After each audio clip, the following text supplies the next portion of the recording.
Imagine for a moment that you've got a key employee, let's say 4 key employees that have really helped you grow the company over the years.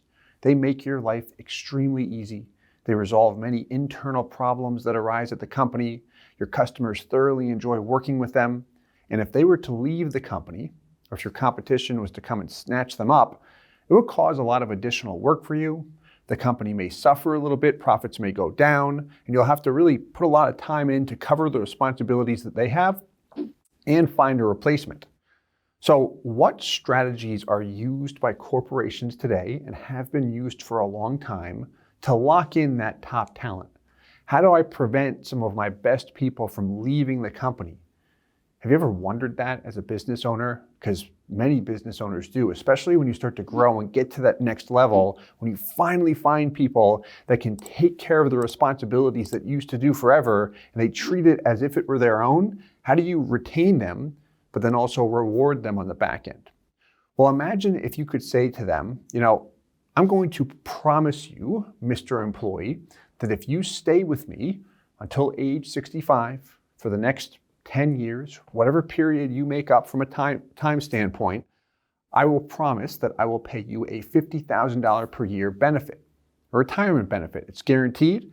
I, the company, am going to continue to pay you that retirement benefit, and we can even structure it where if the company goes under, you still have that retirement benefit that is guaranteed to be paid out to you. How's that sound? If I'm an employee, I'd say, okay, I'm interested. And that could be 50,000, maybe it's 100,000. These plans can be set up however we'd like.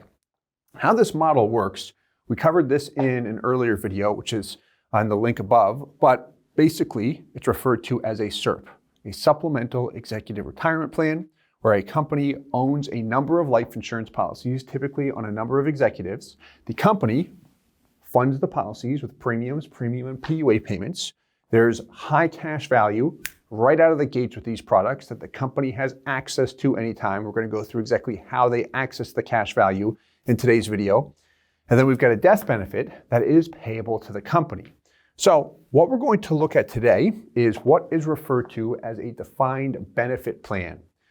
In our last video, we went through a defined contribution plan where a company defines the dollar amount that they would like to pay each year into this plan. The plan consists of a number of policies on their executives. In this plan, we're going to look at a defined benefit. What this is the company states, here's the dollar amount from a retirement benefit standpoint that I would like to guarantee that my employees receive. So in this video, we are going to look at an executive team of 4 individuals. We've got a 30-year-old, 40-year-old, 50-year-old, and 60-year-old, 2 males and 2 females. What the company would like to do is offer each of these individuals a $50,000 per year retirement benefit from when they retire, age 65, until the day they die. We're going to run it up until age 90. With one exception, the 60-year-old is going to begin income payments after 7 years. So he's going to work up until the age of 67 and then begin to take that retirement benefit. So what we're going to look at here with respect to the funding. So the company's plan, they did not come in and say, here's how much we want to dedicate toward the policy each year, and here's the number of years we want to pay into it. We looked at that in the last video when we went through the defined contribution. Here, the company takes the approach, here's how much we want to offer. We, the company, want to offer a $50,000 per year retirement benefit to these 4 executives. They have to stay with the company and meet the vesting provisions, but that's what we want to offer. How much do we need to pay into the policies in order to guarantee that benefit to them? So what we're going to look at from a funding standpoint, because we backed into these numbers, we've got the older gentleman funded at $150,000 per year for 7 years. If that's too high for a company, we may consider funding the policy for a bit longer and deferring that retirement benefit. There's some strategies you can do there. But since we plan on taking the income earlier than the other 3 individuals, we're funding it at a much more aggressive rate, $150K for 7 years. Then we've got a 50-year-old female, kind of an oddball number there. $53,000 per year is paid from the company into this life insurance policy. It is a high cash value life insurance policy for 15 years, starting at age 50 up until the age of 65. And then after 65, we're going to look at $50,000 per year income disbursements, which are going to come from the life insurance policy. 40-year-old individual, $25K per year, and then the 30-year-old individual, $14,000 per year going into the policy. So again, kind of oddball numbers here, but the reason why is that we backed into the numbers. We wanted to reverse engineer the policies where there's still high cash value, but we're solving for the amount of income that needs to be dispersed from the policy. And I'll add that we did not just solve for the maximum income solves here at 50K per year. You're going to see where we leave a lot of death benefit as well. So this way, when these individuals eventually kick the bucket, say it's at age 85 or 90, there's a death benefit intact that flows back to the company. So for the company itself, they want to guarantee the employee, or employees I should say here, $50,000 per year, every year, from 65 until the day they die. Now, another thing here that this company wants is they do not want this to feel like a cost, where they say, okay, when we tally this up, this is just over $240,000 per year that we're initially paying into the policy. I don't want this to feel like a cost where it's just money I have to pay in and not think about in order to lock these guys in or ensure that they stay with me. Can I use the money when opportunities come up? Because normally this would just go in the company bank account and I'd be able to use this for opportunities. Say that there's a recession, my competition pulls out of the marketplace with respect to marketing spend. This way I can use that capital to try and eat up some of that space, spend more money on marketing, and collect more of the market share. A lot of companies have leaned into it when a recession or something drastic happens. Most people back up, go on defense. Successful companies I've seen have gone on offense there. My point is, they want that cash accessible for opportunities. So we're going to go through exactly how they could use it in this video. So A, B, and C. A, growth. The cash value is an asset on the balance sheet. What we're going to examine is exactly what CFOs examine here. What does the cash value growth look like? And then what's the internal rate of return? Also, the line of credit strategy. How do I use the money for opportunities? We're going to walk through a model of exactly how you could use it. And this applies to individuals and companies in this case. Income and retirement benefits. So the employees do need to meet the vesting provisions. Most companies will set it up where the employees need to stay with the company for a certain time period or a certain age. Sometimes you'll see it be performance-based. This way someone can't receive this benefit and they're told, you just have to stay with the company till age 65, and then they take their foot off the gas, don't work that much, they don't really care because they're guaranteed that benefit. Some companies will say, you need to continue to produce at the same level, or it's a combination of performance-based and working till a certain age. Again, the company can structure that agreement with the employee however they want. But they've got to meet the vesting period. And then what we're going to look at, this is very, very important, stress testing the policy. From the company's perspective, if you're the company and you offer your employee, or I should say, you guarantee to them, you promise, here's $50,000 per year we're going to pay you. We're going to pay you this no matter what. When we model this for the corporation, what is very critical to do is to look at what do the illustrations state when we just look at things today based on the current dividend interest rate, the current loan interest rate, because loan interest rates are very important when we start to distribute income through policy loans so it remains tax-free, but we have zero intention to repay loans. What's important here is to stress test that policy a number of times. Meaning, what do things look like if we raise that loan interest rate up? What do things look like if we reduce that dividend interest rate? What if we only look at the guarantees? Set expectations properly here. Very, very important to be as transparent as possible.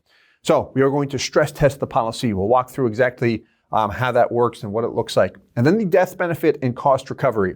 What this company wants to do is they want to ensure that at death of the retired employees, that at least $1 million flows back to the company. That $1 million payout, remember, that is income tax-free. The company owns the policy, funds the policy, and is also the beneficiary. So the death benefit comes back to them tax-free. The company and product we're going to look at here is Mass Mutual. We're going to look at a couple different products because we've got individuals of different ages here. This is where we would mix things up a little bit. This is going to be fun. So what we're going to look at here is a 10-pay policy that is on the 60-year-old individual. and that's funded actually for 7 years. Then we're going to look at the 15 pay. That's on the age 50 individual, and that's funded for 15 years. Okay? Clean that up. There we go. And then we've got the high early cash value product on both the 40 and 30-year-old individual, and that's funded up until the age of 65. So that's for what? 25 years and then 35 years. What you'll notice here, look at this. Lower dollar amount going in, but for a longer period of time. So in our last video with the defined contribution strategy, we did mention how companies will often fund these plans for a short period of time. They really like the idea of funding it for 5 years, 10 years, and then not being obligated anymore. That's typically the case, but it's not always the case. It is common, or it's not uncommon, to sometimes see a strategy like this. Someone younger, the company says, we don't want to dedicate a ton of cash flow toward this right now.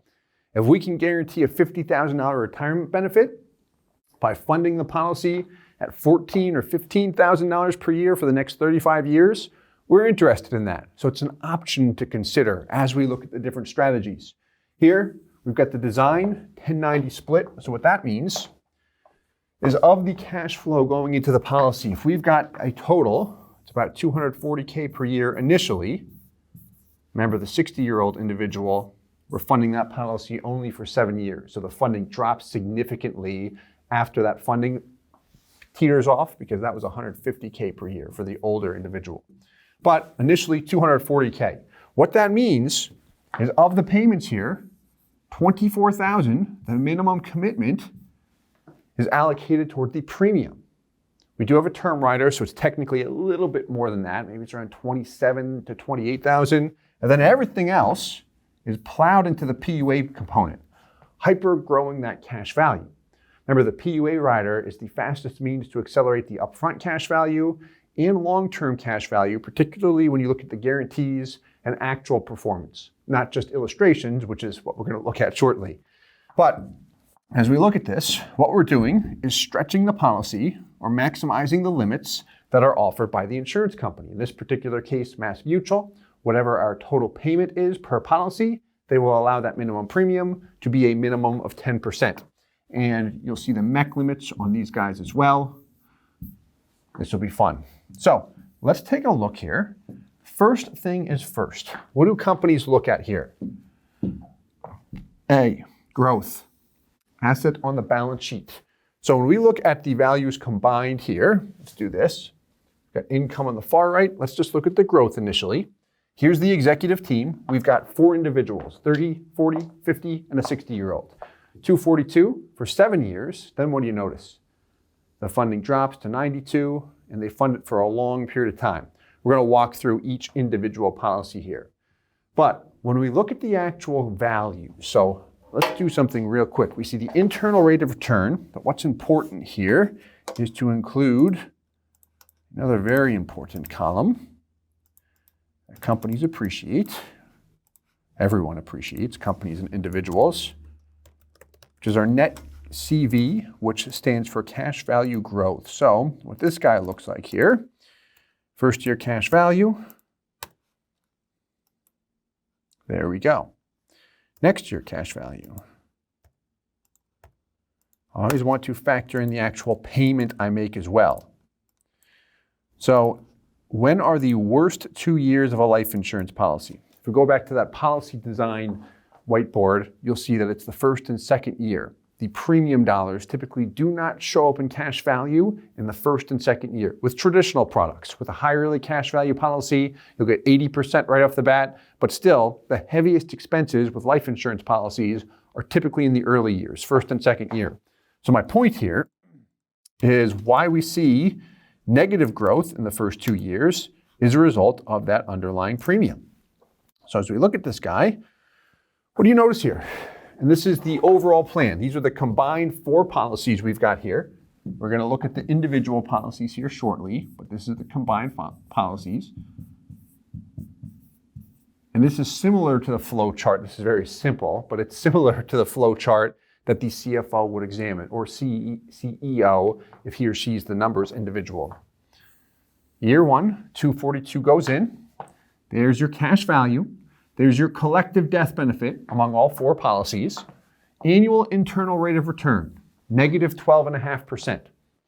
Cash value growth, negative $30,255. What that means, you paid in $242, you've got $211 and change, you took a $30,000 hit, which came out to a 12.5% hit. That's a loss. Worst part about a whole life insurance policy, early years. Year 2, I pay in $242 again. Your cash value grows from $211 to $439. If you have a calculator, if you were to earn 0% and you deposited $242, what would your cash value grow to? More than what it grew by here, right? We still took a $14,000 hit. So for that particular year, years 1 and 2, we paid in $242 and we did not get that back. So policy design is critical here. Here's a policy with a minimum premium where we're beefing up the upfront cash value to alleviate that upfront hit as much as we possibly can. If that's too high as a result of raising the base premium, the company won't do it because it's going to negatively impact the profit and loss statement. Here, if it's minimal, they're comfortable with it because they quickly recoup it. Year 3, they pay in $242. They get the $242 back plus another $1,000. They've got the death benefit as well.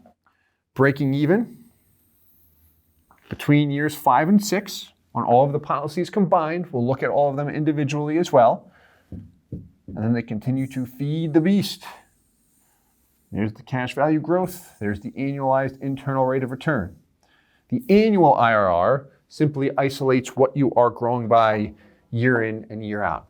So let's take a look at the individual policies and also the breakdown, the actual design, what to look for here. So starting with the smaller policy, we've got the higherly cash value policy. Look at all these charts. Let's look at the design first.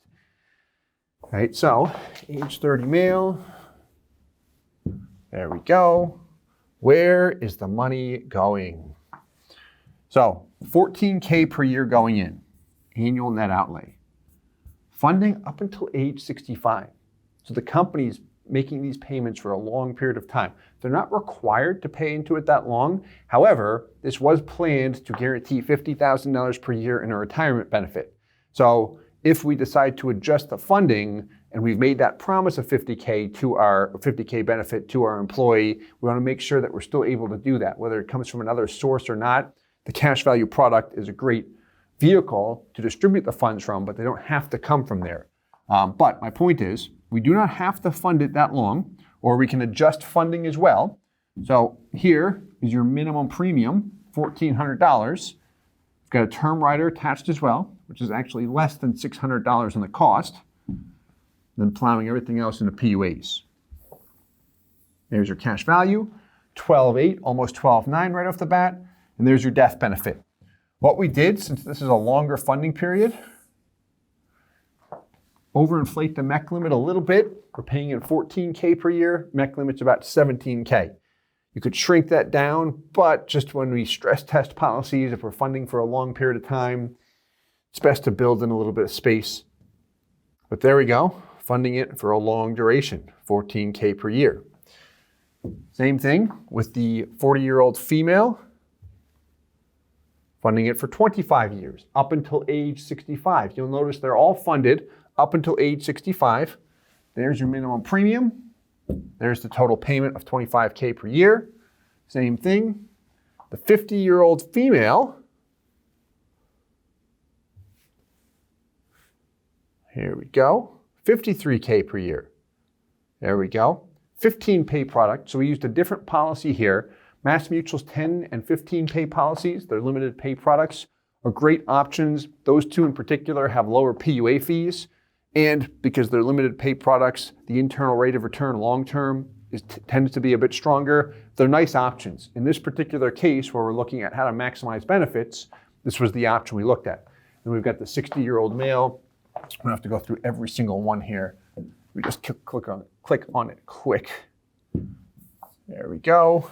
$150K per year, going into it for 10 years. 7 years, I'm sorry. Even though it's a 10-pay policy, we do not have to pay into it for 10 years. So as we look at this, we mentioned stress testing the policy. So we're going to look at how the company can use the money, so they're funding the policy to promise that retirement benefit to their executives, but as a business owner, I would still like access to that cash value that I'm paying into the policy. Regardless if I use it or not, it's an asset on the balance sheet. If a big opportunity comes up and I want to access that capital to take advantage of it, I want to be able to. That's where my comfort is. So speaking personally, that is. And a lot of business owners look at it the same way.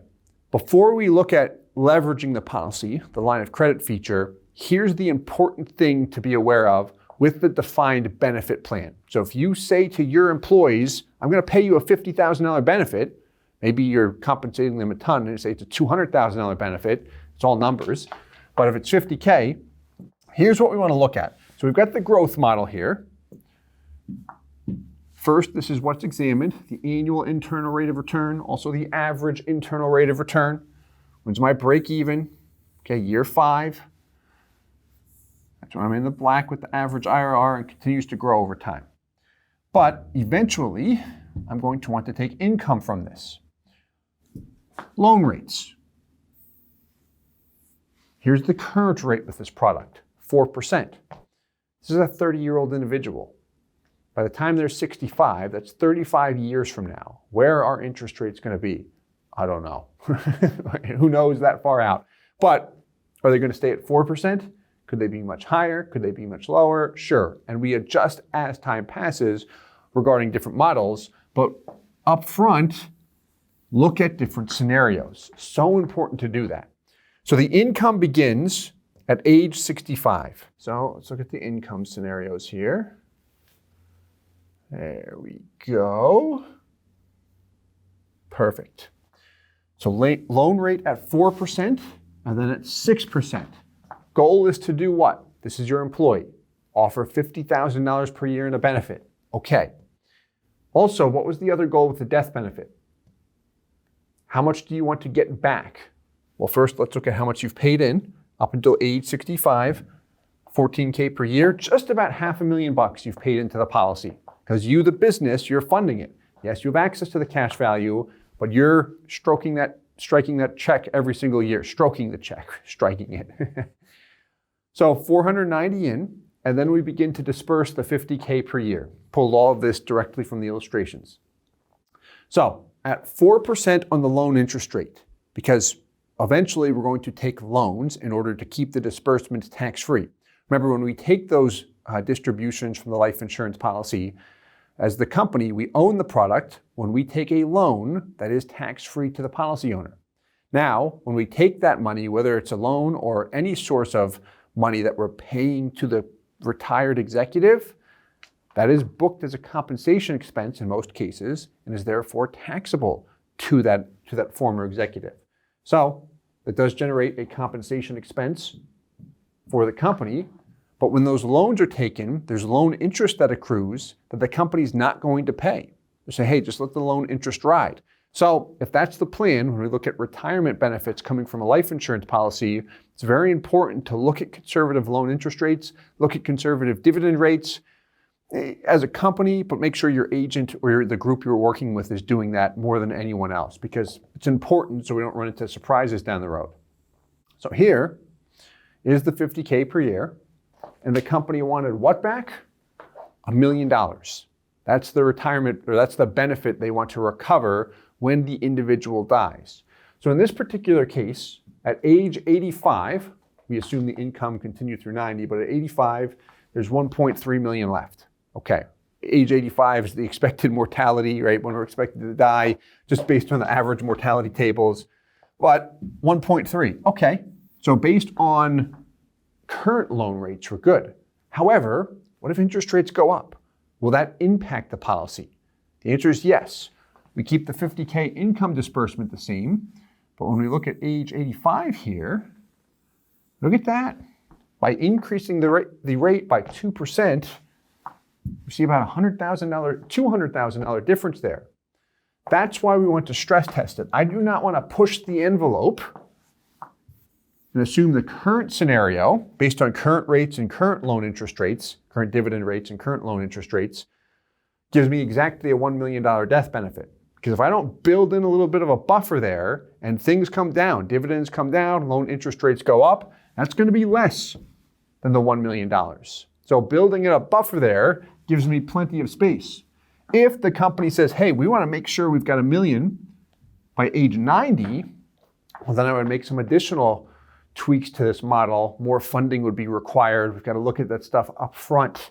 We never want to be, when I say we, as an agent, afraid of saying, hey, in order for this to really work where you don't run into any surprises, you're going to have to pay more money in to satisfy this particular plan as we look at everything from a conservative perspective. Don't be afraid to do that. If they decide not to do it because of that, it's way better to let someone know that up front as opposed to just trying to show the best looking numbers to get the sale and then a problem comes up down the road.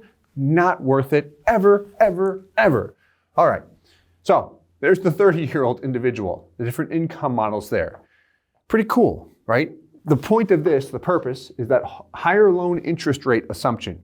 Why we do that? Because it's way higher than where interest rates are right now at the time of shooting this video. Is, again, why we do that is if rates do go up, it'll impact the death benefit that eventually will be paid to the company from a cost recovery standpoint. So when we look at that long-term planning, it's very important. If we look at the other individuals, we've got the 40-year-old, 50-year-old. Let's look at the older individual here, and I want to look at an additional model here that sometimes companies look at. So the funding here, $150K per year through age 67. The next year, we're going to begin the income. So if we look at this, 150 in, about 129. There's your internal rate of return. A little bit more in this product just because he's a bit older. Ran things at regular preferred here, not ultra preferred, which is the second best health class. Crossover point between years 5 and 6. That upfront cash value is important because when we look at all of the policies combined, that's the asset on the balance sheet. How do I minimize that negative impact on the profit and loss statement? Okay, so here's 7. Here we go. After the funding, let's look at the income. So this is a different product, a 10-pay product. The floor regarding the loan interest rate is 3%. The actual loan interest rate today is 3.25%, which is very low. So what that means when we start to take the $50,000 income payments out, what does it look like here? $50K per year, starting at age 68 through age 90. Do we keep the $1 million death benefit plus? Let me do this actually again. So there's a $50K per year coming out at 3.25%. Loan interest that accrues each year, I'm not paying it. The cash value and death benefit figures you see are figures net of the outstanding loan balance. We do go through the outstanding loans as well, so you can see exactly what that looks like. That's on the full illustration. For the sake of this video and model, we're just looking at the actual income disbursement to the company. So here we go. What this column here is, these are your total payments. So we got a total of just $1 million into the policy. And then at $50K per year, what do we see? It is not until age 90 where we've gotten our $1,050,000 back plus another $100,000. We might kick the income up. Sometimes we'll see that in these scenarios. Hey, since I'm starting at 68, can you look at 70 grand per year or 60 grand per year, something like that. But anyway, here we go. Age 85, I've got $1.2 million in life insurance left over. This is the net death benefit and net cash value here, factoring in the $50,000 disbursements. Then, far right, what this is, 6% loan interest rate. This is actually a fixed loan interest rate of 6%, so it's guaranteed not to change. So as we scroll down here, by year 7, there's your total $1,050,000. Then we start to distribute or pull 50 grand per year. When you notice here, age 85, death benefit $1.1 million. Over here, 1.2. Lower. Very important to look at those conservative loan interest rates. You can make this even more conservative by looking at a reduced dividend interest rate. If you want to look at absolute worst case scenario that has never even happened, is run the guaranteed values from start to finish, which we like to look at sometimes too. It's realistic, not at all, but it is good to look at. But here we see the values. If he said by age 90, I still want to see that $1 million there, then we would need more funding, or maybe we fund it for an additional year or something like that, based on the conservative scenario. One other thing on the income, and then we will look at the line of credit and leverage feature. Sometimes companies are not as concerned about the cost recovery. They say, hey, this individual, maybe it's the owner, maybe it's a partner, whatever income they get, that's great because they've been funding the policy, or they're not concerned about the cost recovery aspect. So what you could do, is really whatever you want, is look at a max income scenario. So the scenarios we ran at the 50K per year are nice because they leave some juice in the orange. As someone I once knew used to say, they leave a little bit of money, or quite a bit of money, in the policy, so there's money that comes back via the death benefit. But what if I said, I just want to pay, or I want to pull the maximum amount I can from the policy? Here we go at 75K per year. Let's go down to the same point in time, age 85 and 90. There you go. So here's the first scenario, the $1.2 million in death benefit. If we are distributing $75,000 per year, look at the impact on cash value and death benefit. Because those cash value and death benefit figures are your net figures, net of the withdrawals, net of the outstanding loan balances. That's what you have left over. Let's take a look now at the last scenario here. Remember what that is? Actually, not the last one, but the line of credit scenario, using the cash value for opportunities. Because it's one thing to offer the retirement benefit. That's the point of attraction to companies. How do I lock in the key talent and then also reward them on the back end? But where companies are a bit, I don't know, is because they sometimes or often view it as a cost. If we dedicate this money, it's money we can't touch, and it's a pure long-term savings program, it's good to have that mindset. However, you can access it. Now we've got to make sure that the policy values are sufficient to satisfy that retirement benefit to the employee. If we're using the cash value, some companies will say, hey, our revenues are sufficient. We can compensate our retired employees there, and then we'll get everything back with the death benefit and the life insurance policy. So you can pay them however you want, but assuming we want to use the cash value. When we look to use the money, we just want to make sure that there's sufficient cash value in there to continue to pay that promise, the retirement benefit, to the employees. So let's take a look here. Let's go back to the combined values. Here's the growth scenario we looked at, and then we've got the combined income on the far right. There we go. Right, so those are all 4 employees together. Looks great. Now, let's look at leveraging the policy. We'll start with the growth scenario, and then we'll also look at the income scenario. If you're taking income from life insurance policies, can you still leverage the loan feature or a cash value collateral loan, which is assigning the cash value as collateral to a bank or lender to get a line of credit? If I'm taking income from a policy, can I still leverage that line of credit? The answer is yes. So we're going to look at both. First, let's take a look at the loan scenario. So on the left, you've got the combined values, the funding, 242 for 7 years, then 92, eventually just down to 14, and it keeps going for a while. I just stopped it in this model after 35 years. So here's what we want to look at. Total cash value, 211. LTV, loan to value ratio, typically 95%. So that's how much I have access to as the company. An opportunity comes up. Let's say it's in year 3. I want to take $500,000 to renovate a building. Maybe it's a piece of equipment, whatever it might be. The interest rate, right now I can find them at 3%. If interest rates go up to 4%, you'll still likely see these at 3%. Typically how these work, these cash value collateral loans, is usually something like this. It's prime. One type of prime. Sometimes we'll see the Wall Street Journal. Prime used, and then depending on the balance, there'll be a margin. So the margin is typically anywhere from 0.5% to 1.25%. And if you're working with a broker, sometimes they can get it even lower.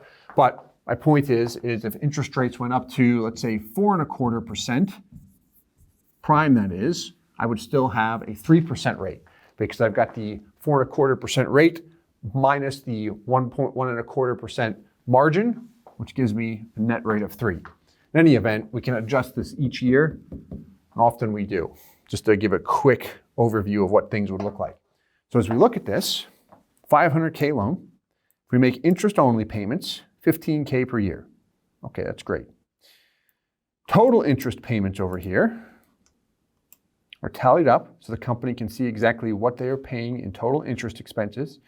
If it is a business expense, which it likely is since it's a business that owns the policy, leveraging this policy for business expenses or opportunities, the interest typically is tax deductible, just as we work with a CPA or the tax advisors for the company.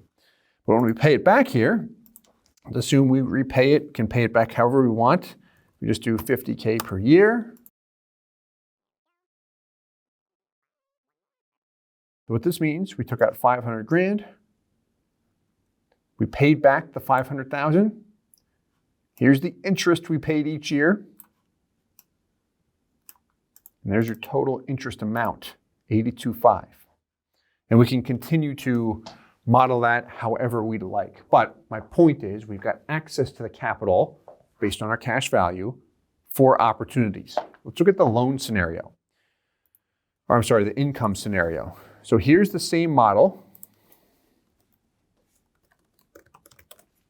but income. So you might recall this. Let's look at year 10. We start to pull out that 50K per year. Cash value is 2,146. Going back to the non-income model, cash value is 2,308. Why it's less? It's because we're withdrawing money from it in this example through pure withdrawals and then eventually loans. But these cash values and death benefit figures are the net figures. So net of the outstanding loans, if there are any. Meaning, whatever this balance is, we still have access to. So we can do the exact same thing here. Let's say it's, let's look down here when we start pulling more income out. Year 15, let's go year 16. We've got $2 million there, almost $3 million. I'm going to take a $2.5 million loan to make a large investment in the company. Can do that. If interest rates go up, so who knows what's going to happen over 15 years, well, there I go. There's the interest at 100K per year, and then start to make payments. Perhaps I'm cash flowing it at 20 grand per month. However I want, really. It's going to be too much. One thing about this calculator, it's kind of a quick on-the-fly model I put together. It's not perfected. There we go.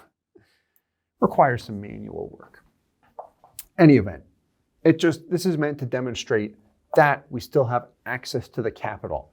And then when we are accessing it, I know I've mentioned this a couple of times, we want to put emphasis on the fact that if we're leveraging it, we do want to make sure that we restore that or we have an intent to restore it so we can offer that retirement benefit.